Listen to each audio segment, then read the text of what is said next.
In 2024, Max Verstappen won his 4th driver's title, and he has won each title since 2021, beating the likes of Hamilton, Leclerc, Perez and Norris to all these titles by being an absolute beast in the Red Bull that was equally as impressive. But that's sort of the issue, as going into the second half of the season in 2024, Red Bull had been on the decline. And if things stay the same, Verstappen is going to have to be at his best to win in 2025. So let's go over 3 scenarios for the 2025 season and give a ranking out of 5 to see which scenario is the most realistic.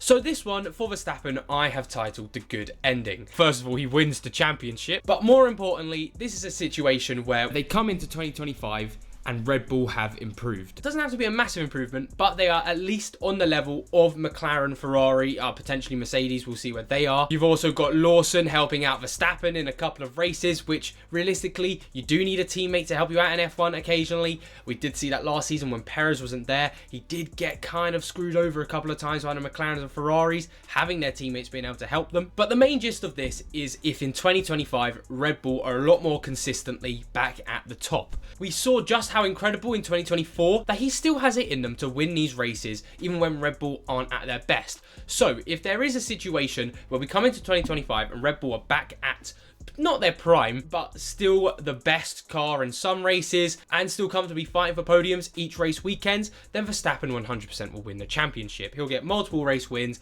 he'll win the championship by over 50 points minimum, and we'll most likely also see Red Bull at least second or above in the Constructors' Championship. Now, with this scenario, I have given it a 3 out of 5. Now, the reason for me why this only gets a 3 out of 5 is a lot to do with the regulation changes. In 2025, we're not going to see massive jumps from many teams, I don't believe.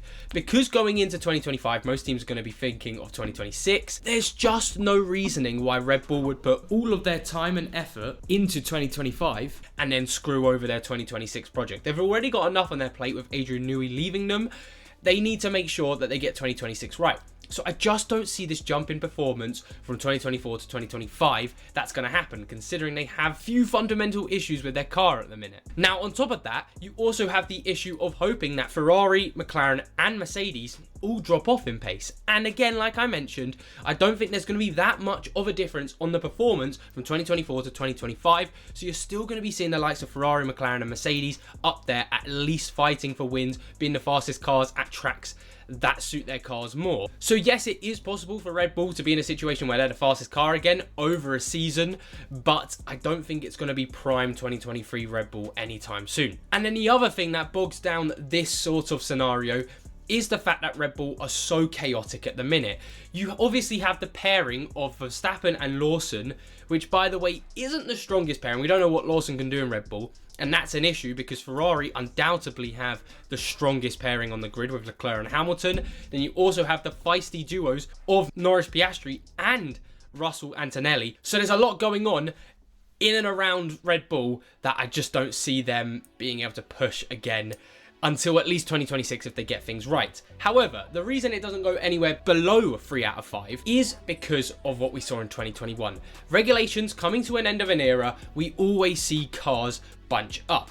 They always get closer and closer and closer, and then 2026 rolls around, whatever year rolls around, and then we have a clear leader with a chasing pack. 2025 is probably going to be very similar, where Ferrari, McLaren, Mercedes, Red Bull, they all get closer to each other. So we could have a situation where, yes, Red Bull could be the 4th fastest car on the grid, but the 4th fastest car on the grid might be only a 10th or 2 slower on average than the car who's first. And I think in that sort of situation, Verstappen can easily still do what he does in that car.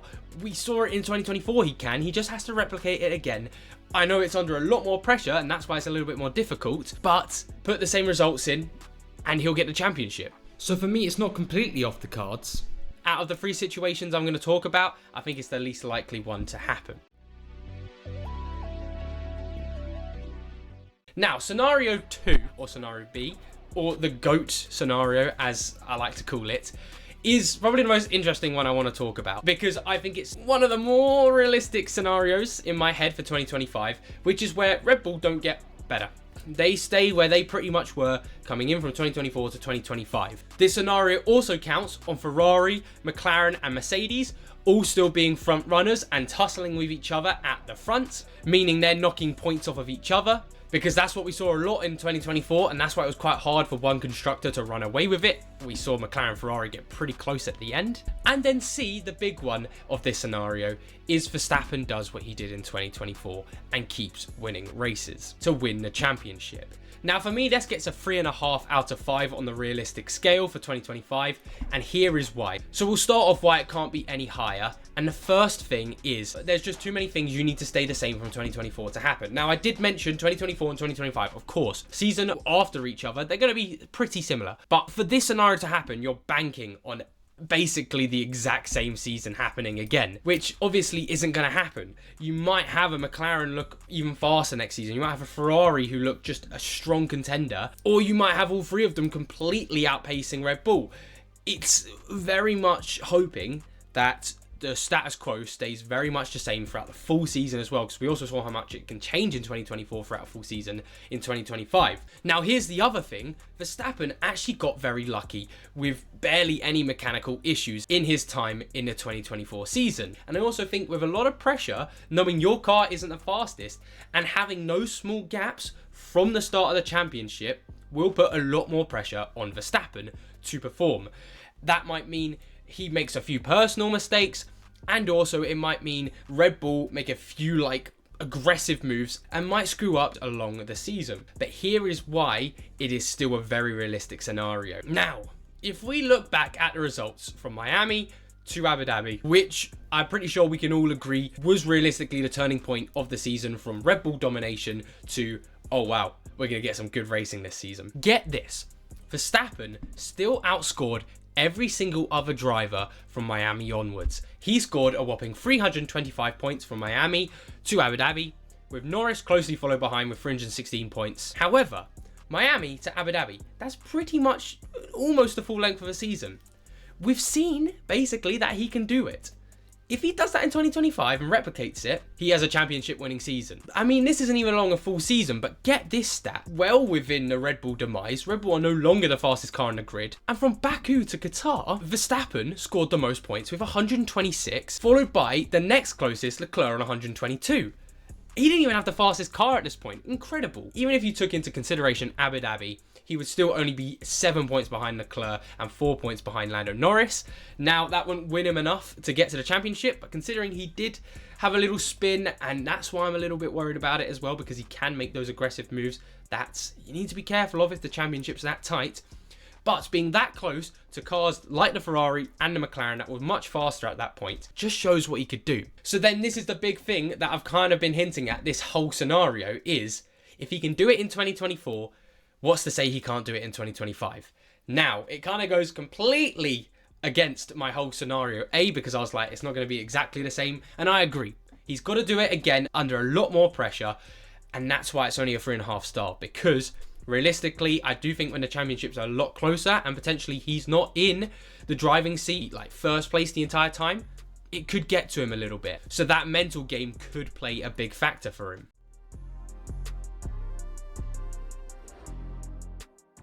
And then finally, we have to talk about one more scenario, which is the bad ending for Verstappen. Now, I have to get down to business for this one because I have to talk about a situation where Verstappen doesn't win the championship. Now, for me, it comes down to a few things. If Red Bull don't get any better, of course, Verstappen's going to struggle. Verstappen has a bit less luck, like I was talking about in a few of the other scenarios.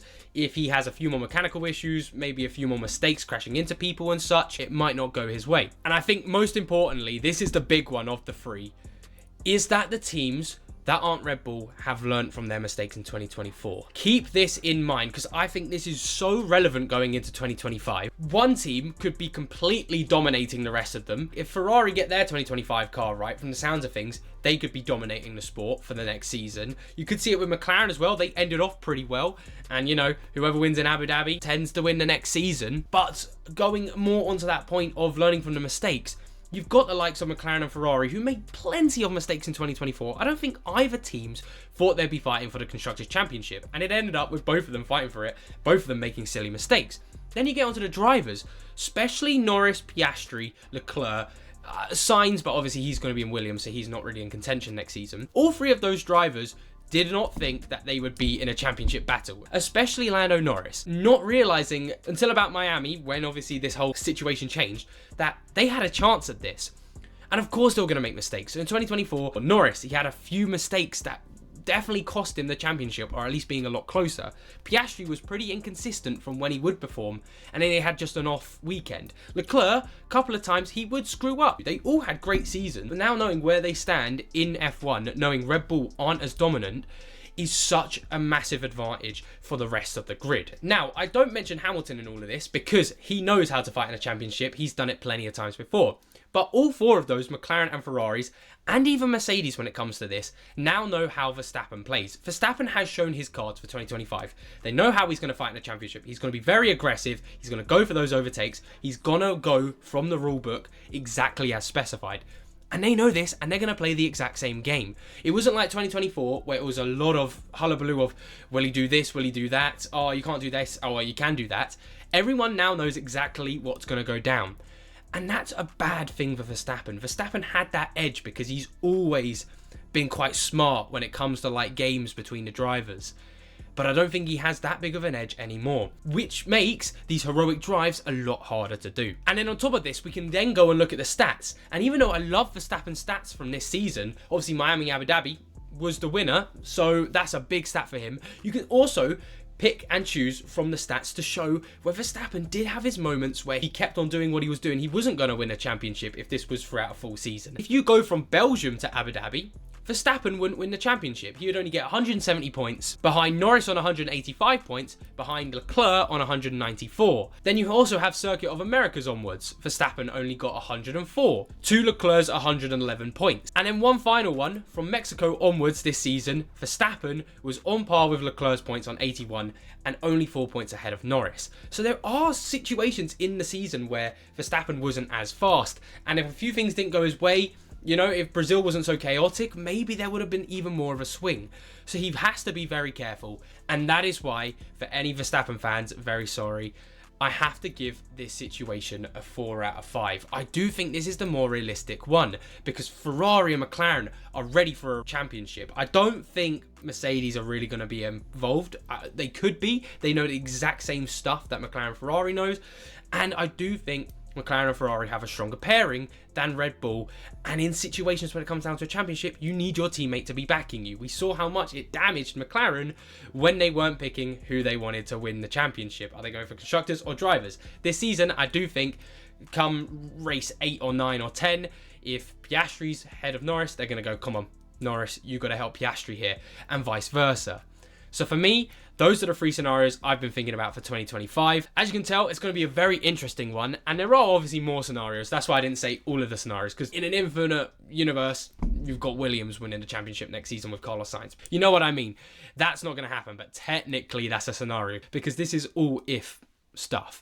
That's why I also take this video with a pinch of salt. It is also quite a bit of fun. But anyway, what do you all think about the scenarios below? What would you give them out of a 5 ranking? Will Verstappen win his 5th championship? Who will be the fastest car in 2025? Or, more importantly, can Red Bull hold on? And most importantly, if Verstappen does not win the championship, who will? Comment down below what you think. I will be going over what I think next month in my predictions video, but I'd love to hear what all of you think down below. But anyway, thank you all so much for watching. I hope you all enjoyed, and I'll see you all later. Bye bye.